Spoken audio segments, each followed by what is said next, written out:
daughter went through a really normal phase, just like anyone else. She got her high school degree, then on to college in the city. She wanted to get her degree in business. She was still in her first year, and she was working at a lawyer's firm. One day I remember just waking up, and I started feeling this sharp pain in my hips like in muscular nature. And as the day kept on going on, I kept on feeling, getting weaker and weaker through my body. When suddenly she started with a fatigue and weariness in her body and arms, she'd always be telling me that she was feeling really tired and she didn't know what was wrong. So I made an urgent appointment. I went to see the doctor. And so then he checked my reflexes and he noticed that there weren't any. He said that it might be Guillain Barre syndrome, but that he couldn't be sure until I had some tests made. So I just brushed it off and didn't pay any attention to the ailment. And the neurologist told me that it was a pretty aggressive sickness. Then I went through a period of hospitalization. They checked me into one. The following Saturday, they ran a bunch of tests on me, the lumbar section, electromyographies, everything necessary to verify that it was really Guillain Barre syndrome. Because of the respiratory arrest, they had to put a tube down my throat. I spent 15 days sedated with the tube in my mouth. And since they didn't see any change or improvement, so they did a tracheostomy. They would be feeding me through a nasogastric tube. And since you can't keep that beyond a month, they have to give me a gastrostomy. And then they sent me to another department. I had a loss of pressure in my lungs. They had to reconnect me to the ventilator, requiring suction through my mouth. And so then my nerves started collapsing throughout my entire body. So my brother devised a way to communicate with me using the alphabet. So then one day I knew that she was feeling really bad. The pain was unbearable. And so if she wanted something, the way I would ask her was, okay, let's do something here. Because it was going to be hard, I wrote down all the letters of the alphabet in a small whiteboard, and in order to put a phrase together, I told her, look, since you can't point out each letter, I'm just going to say them to you, and when I reach the letter, you just move your eyes. And I'll know that that's the letter, and then we can start putting the phrases together. He'd be going, are you conscious? Can you hear me? If you can hear me, just move your eye. And the first thing I told him was, I'm not in a coma, nor have I ever been in one. I've always been conscious. So then it was through that system of communication that I would tell them everything I needed. And the doctors would be saying, Jennifer's just not answering. There's no sign. We've been waiting for so long already. And there's just no response from her. And I'd be going, all this time now, 8 years that she's been like this. But I know that one day God's gonna raise her out of this. One day God's gonna heal her. I'm sure of it. From some time back till now, about 3 years ago, I started considering euthanasia. So I'd be saying, no, I can't do anything by myself because I can't even blink. I have people helping me to water my eyes. They even had to open and close my eyelids for me. I couldn't even swallow my own saliva because I needed constant suction of it. I can move my head. I look totally different from what I once was. I look more like a rag doll. It's all swollen and bad. But since I didn't know about faith or the likes about all that God had done for me, I really didn't know God. So I said, that must be why. God doesn't want to heal me. So after some time, the doctor said, good, that if she wanted to be euthanized, to just hold on because it was a process. So then a doctor talked to her and said, Jennifer, just hold on, let's wait and hope for an answer or something, and let's wait for you to be at ease. So then she'd be going, no, Mom, I can't take this no more. I'm going to rest in peace, and now so can you. But back then I was just so hopeless that was my only solution. I'd be going, okay, God, if you didn't do anything, then I'm going to do it. But I do need the wise counsel of someone that knows about you. And I started searching how I could get to know God. I changed the secular TV programs I'd be watching. You know, the traditional programs. For messages that would build me up, I changed the secular music that always be leaving me even more depressed for music that will fill me with joy, with peace that will help me to sleep at night. I'm on the programs that I started seeing that really helped build me up was the Noches of Gloria program from Casa de Dios. And one night while watching one of those programs of Noches of Glory, a young boy gave a testimony that when he was 8, he had the same syndrome and his foot was left limp. And when he was given the testimony, he was already 10. And that day he was healed from his limp foot. He was made totally whole. And when the boy was sharing his testimony, Pastor Cash just made a pause there. And he said that he could see right there and then a person that was going through the exact same sickness, that they had suffered through it at an extended period of time, but they were going to be with him sharing a testimony. That day was like a total change of my way of thinking, of my way of seeing things. And I just embraced that word. So then it was like a confirmation from God, because I'd be going, all right, I know you can do it, Lord. And now I know that you really do want to heal me. But when, Lord? So then it was like a sign on behalf of God through Pastor Cash Luna, telling me it was the time, and I took that word for me. But at the same day, I decided to take the pictures in faith, because if I'm going to start recovering, how can I bear a testimony and show people of how I was before? So I asked them to take pictures of me from every angle. And in less than a month, I started blinking again. I started swallowing again, just my saliva then. And I began to open and close my mouth. When I started seeing that I could swallow my own saliva, I was like, oh, good Lord, I can do it again. Then when that became an easy thing to do, I asked them to please start giving me some milk, just to see if I could swallow it. And it did go through fine. The milk would go through.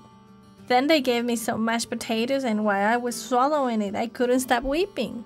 I'd be swallowing it and going, thank you, Jesus, I'm eating again, and my taste buds are still the same. That was like the most astonishing thing for me. And that was basically my prayer. And 8 days later, I said my first words. When all of a sudden she said, thanks, Mom, I just didn't know, my God, was this actually Jennifer's voice? I was taken back to when she'd be coming home from college and going, hi, Mom, what's for lunch? So she saw my expression. I just transformed right there when I heard her speak. And that's exactly how everything started to change. And it was around mid-August. On September, I was just eating perfect. And in October and November, I started to speak again. People were understanding me. And in December, after praying, I felt a conviction in the spirit, and I asked them to take the ventilator away. So they did so. And I started breathing. No, there weren't any strange therapies, nor medications, nor special equipment. Nothing special for us to say. Now, it was thanks to it that I started being healed. In January, they took the ventilator away for good. At night and day, I could sleep easily without it. And I started moving my neck, my head. I started feeling my arms again. And my legs. Something that was deemed impossible by doctors.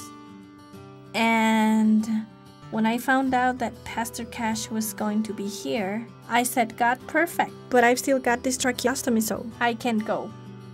But now after 8 years of having it with me, the doctor was telling me, I'm scared, to be removing it all of a sudden, not because of the physical matter, but because of your body, your organism, how it might take it. And she started pulling it out. And when the thin tube was totally out, she goes, your trachea looks like it never had a single tracheostomy. And on Thursday, May 1st, we were there at the crusade around 8:30 a.m. We made the line. We loved the entire event, the praise, the message. And then the moment of testimonies came, and I knew that I had to go forward and share mine. And we spoke with, I believe it's the pastor's son. So we got ready to go up and share testimony. And thank God that day was much more than I could ever imagined.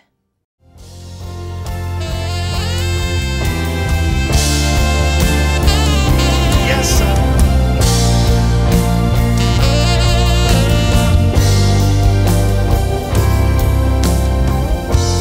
Dad, this is Jennifer. Jennifer, hi, Jennifer. It's great to meet you. Okay? And in 2006, she was diagnosed with Guillain Barre syndrome.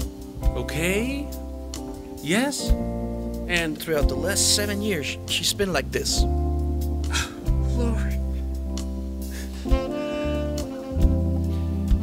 Throughout the period of time that she was like this, they told Just her... hold on. This is her here. You spent 7 years like this, right? Look at this. Can everyone see? If you can see it, give me a loud yes, please. Loud. Thank you.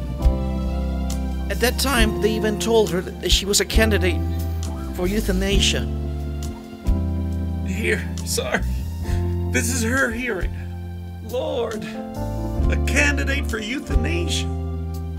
No. So then what happened? Last year, she was watching a program on TV where a little boy was healed in the Noches de Gloria meeting from the same syndrome. God gave you a word that there was a person being healed of it then, and that she was going to come and testify one day. And she took that word for herself and decided to take these pictures of her then. My God. These pictures here.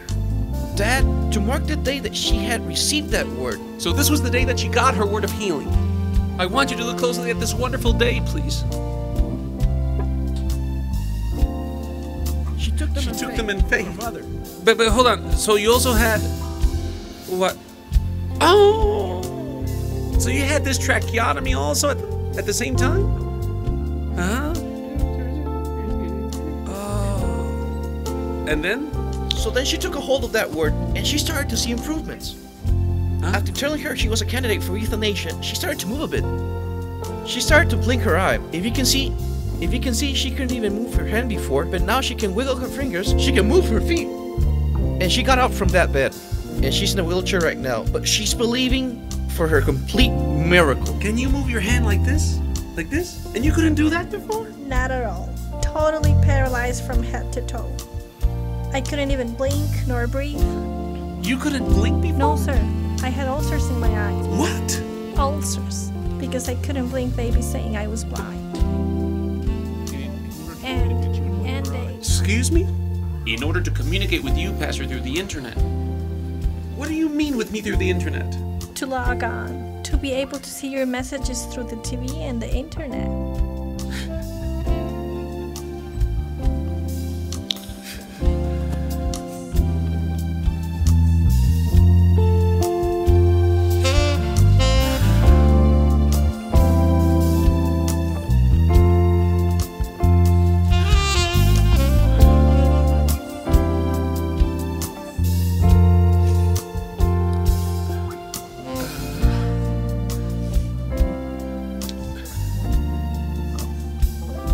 And you're her nurse round the clock? Yes, tell me. Yes, What's your name, sweetheart? Natalia. May God bless every nurse everywhere. Because you all do all the work that others can't. Loving, caring for, inspiring, giving hope. God is love, daughter. And through you, God was able to manifest himself towards her. And you're her mother? Yes, I'm She never let them unplug me, even when they said I had brain damage, that I was never gonna make it out. I had 8 respiratory arrests, but thank God I never suffered brain damage. And here I am today for the glory of God. Sure, the process has been step by step, because God is also dealing with me on the inside. And as my heart gets healed, so does my body.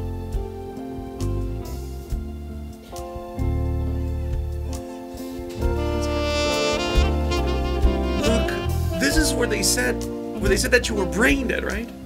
Just look at the picture again. I'm sorry, but this is just too much. Look over here. She's motionless there because they claim that she was brain dead there. And a candidate for euthanasia. And you refuse letting them unplug her, right? Let's hear the mom. I always told them not to unplug her because God was going to lift her up out of there. And they told me I was crazy, but who cares? Because I always went on confessing the same. And I didn't unplug her from the machine, though they kept on telling me that there was no response from Jennifer. And I told them just let her be, because God's going to do something for her. And she wanted them to administer euthanasia, and I tell the doctors, tell her yes, but don't you ever do it to her. Don't ever do it. And she'd be telling me that she was tired of being in that state, that she didn't want to live life that way. But I'd be telling her, sweetheart, one day God's gonna raise you up out of that bed. One day.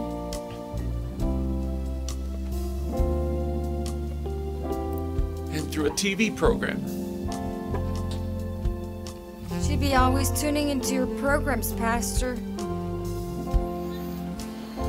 I'm just really blown away. Yes. When I decided to change my conventional programming for TV programs that will build me up, that's when God started dealing with me.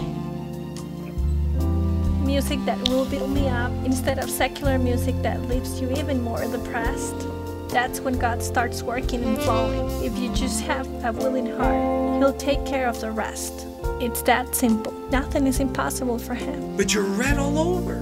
Because she's been insane in the morning. Insane in the morning outside.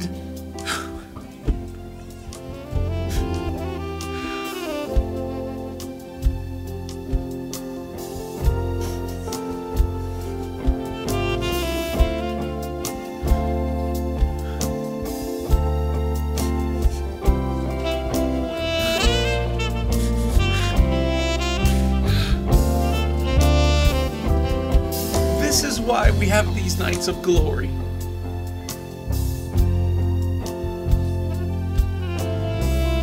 Daughter, God bless you. What?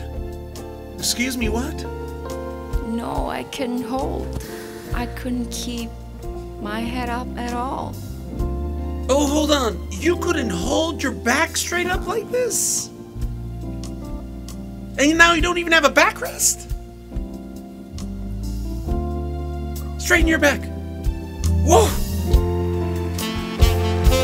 Oh, give Him praise! Woo!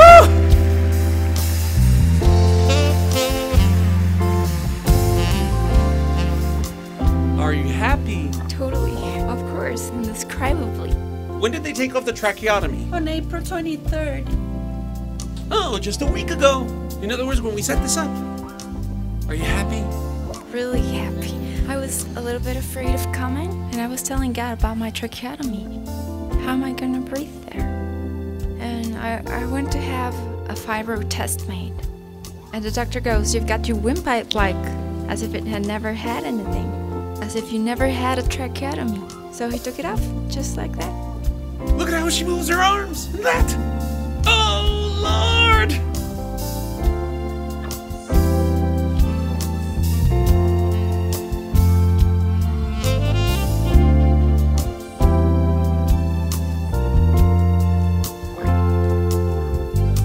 Can I ask you for a kiss, please?